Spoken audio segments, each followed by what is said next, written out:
ಸ್ನೇಹಿತರೆ, ಇವತ್ತಿನ ವಿಡಿಯೋದಲ್ಲಿ ಈ 2026ರ ಹೊಸ ವರ್ಷದಲ್ಲಿ ಕನ್ಯಾ ರಾಶಿಯವರ ಭವಿಷ್ಯ ಯಾವ ರೀತಿ ಇರುತ್ತೆ ಅಂತ ತಿಳಿಸ್ಕೊಡ್ತೀನಿ. ಸ್ನೇಹಿತರೆ, ಈ 2026ರ ರಾಶಿ ಫಲದ ಪ್ರಕಾರ ಕನ್ಯಾ ರಾಶಿಯವರಿಗೆ ವರ್ಷದ ಆರಂಭದ ದಿನಗಳಲ್ಲಿ ಗುರು 10ನೇ ಮನೆಯಲ್ಲಿ ಸಾಗ್ತಾನೆ. ನಂತರ ವರ್ಷದ ಮಧ್ಯದಲ್ಲಿ 11ನೇ ಮನೆಯಲ್ಲಿ ಸಾಗ್ತಾನೆ. ನಂತರ 12ನೇ ಮನೆಯಲ್ಲಿ ಸಾಗ್ತಾನೆ. ಪರಿಣಾಮವಾಗಿ ಈ ಹೊಸ ವರ್ಷ ನಿಮಗೆ ಮಿಶ್ರ ಫಲಿತಾಂಶಗಳನ್ನು ತಂದುಕೊಡುತ್ತೆ. ಕನ್ಯಾ ರಾಶಿಯವರು 2026ರಲ್ಲಿ ಜೀವನದ ಪ್ರತಿಯೊಂದು ಅಂಶದಲ್ಲೂ ಕೂಡ ಆಳವಾಗಿ ಕೆಲಸವನ್ನು ಮಾಡಬೇಕಾಗುತ್ತೆ. ನಿಮ್ಮ ಜೀವನದಲ್ಲಿ ಗಮನಾರ್ಹವಾದಂತಹ ಬದಲಾವಣೆಗಳು ಕೂಡ ಸಂಭವಿಸ್ತವೆ. ಈ ಸಮಯದಲ್ಲಿ ನೀವು ನಿಮ್ಮೊಳಗೆ ಒಂದು ಸಾಮರ್ಥ್ಯ ಮತ್ತು ದೃಷ್ಟಿಕೋನವನ್ನು ಅನುಭವಿಸುತ್ತೀರಿ, ಅಂದರೆ ಪಡ್ಕೋತೀರಿ. ಅದು ನಿಮಗೆ ಕಷ್ಟಕರವಾದಂತಹ ಸಂದರ್ಭಗಳಲ್ಲಿ ಪರಿಹಾರವನ್ನು ಕಂಡುಕೊಳ್ಳಲು ಅನುವು ಮಾಡಿಕೊಡುತ್ತದೆ. ಈ ಹೊಸ ವರ್ಷದ ಸಮಯವನ್ನು ನೋಡುವಾಗ 2026ರಲ್ಲಿ ಪ್ರಮುಖ ಗ್ರಹಗಳ ಚಲನೆಗಳು ಕ್ರಮೇಣ ನಿಮ್ಮ ನಿರ್ಧಾರಗಳು ಮತ್ತು ಆದ್ಯತೆಗಳನ್ನು ಪಕ್ವಗೊಳಿಸುತ್ತದೆ.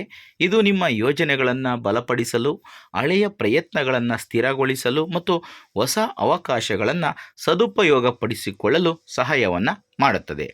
ಸ್ನೇಹಿತರೆ, ಈ 2026ರಲ್ಲಿ ಕನ್ಯಾ ರಾಶಿಯವರಿಗೆ ಆರ್ಥಿಕವಾಗಿ, ಶೈಕ್ಷಣಿಕವಾಗಿ ಮತ್ತು ವಿವಾಹ ಜೀವನ, ಆರೋಗ್ಯ ಎಲ್ಲ ವಿಚಾರಗಳಲ್ಲೂ ಕೂಡ ಯಾವ ರೀತಿ ಇರುತ್ತೆ ಅಂತ ನೋಡ್ತಾ ಹೋಗೋಣ.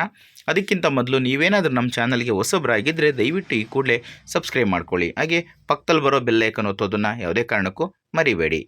ಸ್ನೇಹಿತರೆ, ಈ 2026ರ ಹೊಸ ವರ್ಷ ಕನ್ಯಾ ರಾಶಿಯವರಿಗೆ ಕಠಿಣ ಪರಿಶ್ರಮ ಮತ್ತು ಸಾಮರ್ಥ್ಯಗಳಿಗೆ ಮನ್ನಣೆ ಸಿಗುವಂತೆ ಮಾಡುತ್ತದೆ.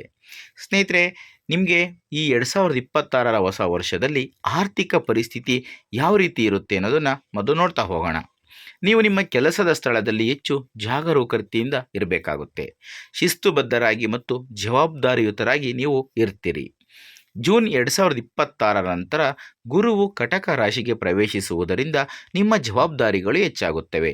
ಕೆಲಸಕ್ಕೆ ಸಂಬಂಧಿಸಿದ ನಿರ್ಧಾರಗಳನ್ನು ಹೆಚ್ಚಿನ ಸ್ಪಷ್ಟತೆಯೊಂದಿಗೆ ನೀವು ತಗೋತೀರಿ. ಈ ವರ್ಷ ನಿಮ್ಮ ವೃತ್ತಿ ಜೀವನವನ್ನು ಸ್ಥಿರವಾದ ಅಡಿಪಾಯದ ಮೇಲೆ ಸ್ಥಾಪಿಸಲು ನಿಮಗೆ ಅನುವು ಮಾಡಿಕೊಡುವಂತಹ ಅವಕಾಶಗಳು ಸಿಗುತ್ತವೆ. ವರ್ಷ ಪೂರ್ತಿ ಮೀನ ರಾಶಿಯಲ್ಲಿ ಶನಿಯ ಸ್ಥಾನವು ತಾಳ್ಮೆ ಮತ್ತು ಕಾರ್ಯತಂತ್ರದ ಅಗತ್ಯವನ್ನು ಸೃಷ್ಟಿಸುತ್ತದೆ. ಉದ್ಯೋಗದಲ್ಲಿರುವವರಿಗೆ ಹಿರಿಯ ಸಹೋದ್ಯೋಗಿಗಳಿಂದ ಮಾರ್ಗದರ್ಶನ ಮತ್ತು ಬೆಂಬಲ ಸಿಗುತ್ತದೆ. ಇದು ಕೆಲಸದ ಸ್ಥಳದಲ್ಲಿ ಹೆಚ್ಚಿನ ಗೌರವಕ್ಕೆ ಕಾರಣವಾಗುತ್ತದೆ. ನೀವು ಹೊಸ ದಿಕ್ಕು ಅಥವಾ ಬದಲಾವಣೆಯನ್ನೇನಾದರೂ ಬಯಸುತ್ತಿದ್ದರೆ ಈ ವರ್ಷ ಬಲವಾದ ಅಡಿಪಾಯವನ್ನು ಒದಗಿಸುತ್ತದೆ. ಅಕ್ಟೋಬರ್ ನಂತರ ಗುರುವಿನ ಸಿಂಹ ರಾಶಿಯ ಪ್ರವೇಶವು ನಿಮ್ಮ ನಾಯಕತ್ವ ಮನ್ನಣೆಯನ್ನು ಸೂಚಿಸುತ್ತದೆ. ವ್ಯವಹಾರದಲ್ಲಿ ಇರುವವರಿಗೆ ಈ ಸಮಯ ಸಂಪರ್ಕಗಳನ್ನು ವಿಸ್ತರಿಸುವುದು, ಯೋಜನೆಗಳನ್ನು ಮರುಸಂಘಟಿಸುವುದು ಮತ್ತು ಶಾಶ್ವತ ಲಾಭಗಳನ್ನು ಸಾಧಿಸುವುದನ್ನು ಸೂಚಿಸುತ್ತೆ. ಡಿಸೆಂಬರ್ 2026ರ ನಂತರ, ಅಂದರೆ ಕೊನೆಯಲ್ಲಿ, ರಾಹು ಮತ್ತು ಕೇತುವಿನ ಸಂಚಾರವು ದೀರ್ಘಾವಧಿಯ ಚಿಂತನೆಯಲ್ಲಿ ಬದಲಾವಣೆಯನ್ನು ತರುತ್ತದೆ.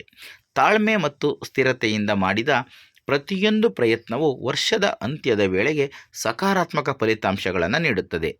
ಯಾವುದೇ ಕೆಲಸದಲ್ಲಿ ಆತುರ ಪಡುವುದು ತುಂಬ ಹಾನಿಕಾರಕ. ಇನ್ನು ವೃತ್ತಿ ಜೀವನ. 2026ರ ಹೊಸ ವರ್ಷವು ಕನ್ಯಾ ರಾಶಿಯವರಿಗೆ ವೃತ್ತಿ ಮತ್ತು ವ್ಯವಹಾರದ ವಿಷಯದಲ್ಲಿ ಯಶಸ್ಸನ್ನು ತರುತ್ತದೆ. ಈ ವರ್ಷ ನಿಮ್ಮ ವೃತ್ತಿ ಜೀವನಕ್ಕೆ ಹೊಸ ಶಕ್ತಿ ಮತ್ತು ಆವೇಗವನ್ನು ತರುತ್ತೆ. ಕೆಲಸದಲ್ಲಿ ನಿಮ್ಮ ಕಾರ್ಯಕ್ಷಮತೆ ಸುಧಾರಿಸುವುದಲ್ಲದೆ ನಿಮ್ಮ ನಾಯಕತ್ವ ಕೌಶಲ್ಯಗಳು ಸಹ ಹೊಳೆಯುತ್ತವೆ. ಈ ವರ್ಷ ನಿಮಗೆ ಗುರಿಗಳನ್ನು ಹೊಂದಿಸಲು, ಯೋಜನೆಗಳನ್ನು ರೂಪಿಸಲು ಮತ್ತು ಅವುಗಳನ್ನು ಪರಿಣಾಮಕಾರಿಯಾಗಿ ಕಾರ್ಯಗತಗೊಳಿಸಲು ಅವಕಾಶವನ್ನು ಒದಗಿಸುತ್ತದೆ. ಉದ್ಯೋಗದಲ್ಲಿ ಇರುವವರಿಗೆ ನಿಮ್ಮ ಕೆಲಸದಲ್ಲಿ ಸ್ಥಿರತೆ ಮತ್ತು ಪ್ರಗತಿಯನ್ನು ತರುತ್ತದೆ.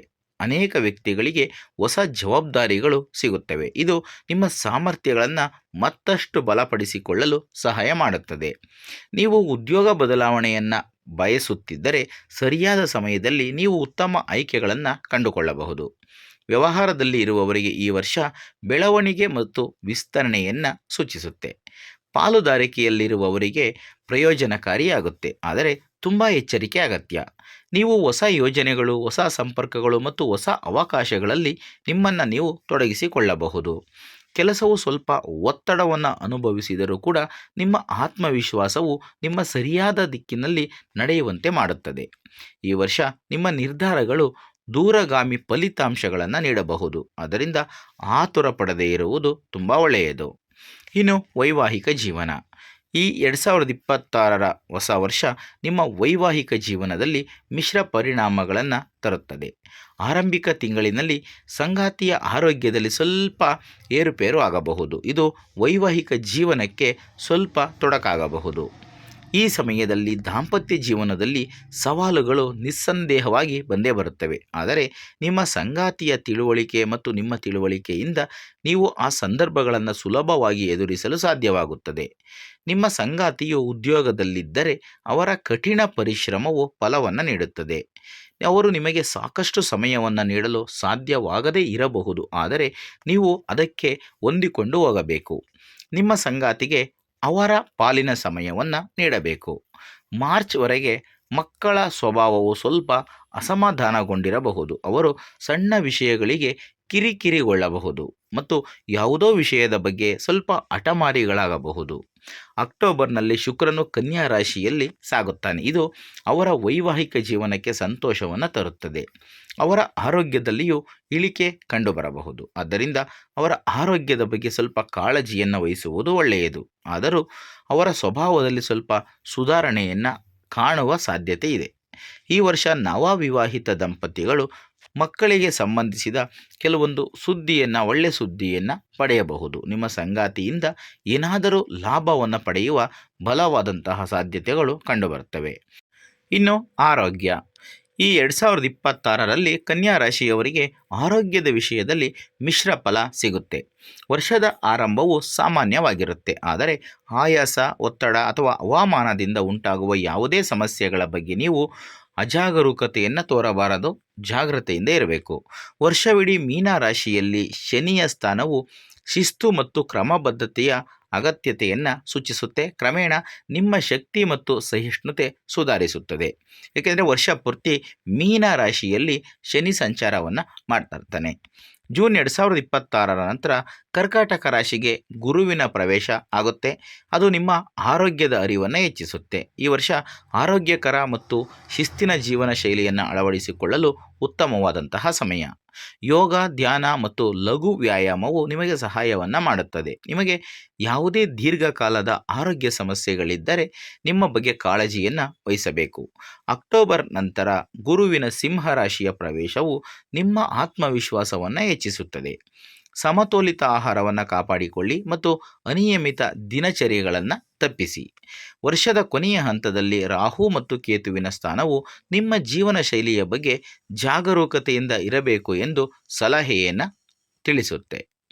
ಇನ್ನು ಶಿಕ್ಷಣದ ವಿಷಯದಲ್ಲಿ ಕನ್ಯಾ ರಾಶಿಯವರಿಗೆ ಈ ವರ್ಷ ಯಶಸ್ಸನ್ನು ಸಾಧಿಸಲು ಕಠಿಣ ಪರಿಶ್ರಮ, ಸಮರ್ಪಣೆ ಮತ್ತು ಆತ್ಮವಿಶ್ವಾಸವನ್ನು ಕಾಪಾಡಿಕೊಳ್ಳಬೇಕು ಎಂದು ಸೂಚಿಸುತ್ತದೆ.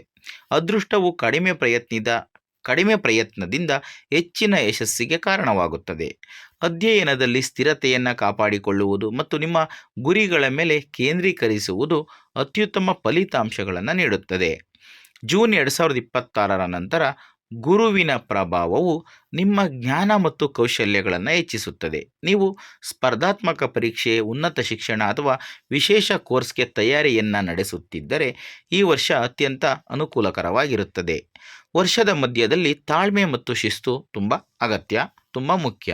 ನಿಮ್ಮ ಕಲಿಕಾ ಸಾಮರ್ಥ್ಯ ಹೆಚ್ಚಾಗುತ್ತದೆ ಮತ್ತು ನೀವು ಕಷ್ಟಕರವಾದ ವಿಷಯಗಳನ್ನು ಸುಲಭವಾಗಿ ಅರ್ಥ ಮಾಡಿಕೊಳ್ಳಲು ಸಾಧ್ಯವಾಗುತ್ತದೆ. ವರ್ಷ ಪೂರ್ತಿ ಮೀನ ರಾಶಿಯಲ್ಲಿರುವ ಶನಿಯ ಸ್ಥಾನದಿಂದಾಗಿ ನಿಯಮಿತ ಅಭ್ಯಾಸವನ್ನು ನೀವು ಕಾಪಾಡಿಕೊಳ್ಳುವುದು ಅತ್ಯಗತ್ಯ. ಈ ವರ್ಷ ನಿಮ್ಮ ಯಶಸ್ಸಿಗೆ ಸಮಯ ನಿರ್ವಹಣೆ ಮತ್ತು ಸ್ವಯಂ ಶಿಸ್ತು ಪ್ರಮುಖವಾಗುತ್ತದೆ. ನಿಮ್ಮ ಪ್ರಯತ್ನಗಳು ಮತ್ತು ಆತ್ಮವಿಶ್ವಾಸದ ಮುಂದೆ ನಿಮ್ಮ ಅಧ್ಯಯನದಲ್ಲಿನ ಸಣ್ಣ ಸವಾಲುಗಳು ಸಹ ನಿಮ್ಮನ್ನು ತಡೆಯಲಾಗದು. ಡಿಸೆಂಬರ್ 2026ರ ಸುಮಾರಿಗೆ ರಾಹು ಮತ್ತು ಕೇತುವಿನ ಸಂಚಾರವು ನಿಮ್ಮ ಗುರಿಗಳಿಗೆ ಹೊಸ ಸ್ಪಷ್ಟತೆಯನ್ನು ನೀಡುತ್ತದೆ. ಸ್ನೇಹಿತರೆ, ಇದಿಷ್ಟು ಇವತ್ತಿನ ವಿಡಿಯೋದಲ್ಲಿನ ಮಾಹಿತಿ. ಈ ಮಾಹಿತಿ ನಿಮಗೆ ಇಷ್ಟ ಆದರೆ ಈ ವಿಡಿಯೋಗೆ ಒಂದು ಲೈಕ್ ಕೊಡಿ, ಹಾಗೆ ವಿಡಿಯೋನ ಶೇರ್ ಮಾಡೋದನ್ನು ಯಾವುದೇ ಕಾರಣಕ್ಕೂ ಮರಿಬೇಡಿ. ಇಂಥದ್ದೇ ಮತ್ತಷ್ಟು ಮಾಹಿತಿಗಳಿಗಾಗಿ ನಮ್ಮ ಚಾನಲನ್ನು ಸಬ್ಸ್ಕ್ರೈಬ್ ಮಾಡಿಕೊಂಡು ಪ್ರತಿನಿತ್ಯ ನೋಡ್ತಾ ಇರಿ. ಮುಂದಿನ ವಿಡಿಯೋದಲ್ಲಿ ಮತ್ತೊಂದು ಹೊಸ ರಾಶಿ, ಹೊಸ ವಿಷಯದೊಂದಿಗೆ ಸಿಗ್ತೀನಿ. ಎಲ್ರಿಗೂ ಕೂಡ ಒಳ್ಳೆಯದಾಗಲಿ. ಧನ್ಯವಾದಗಳು.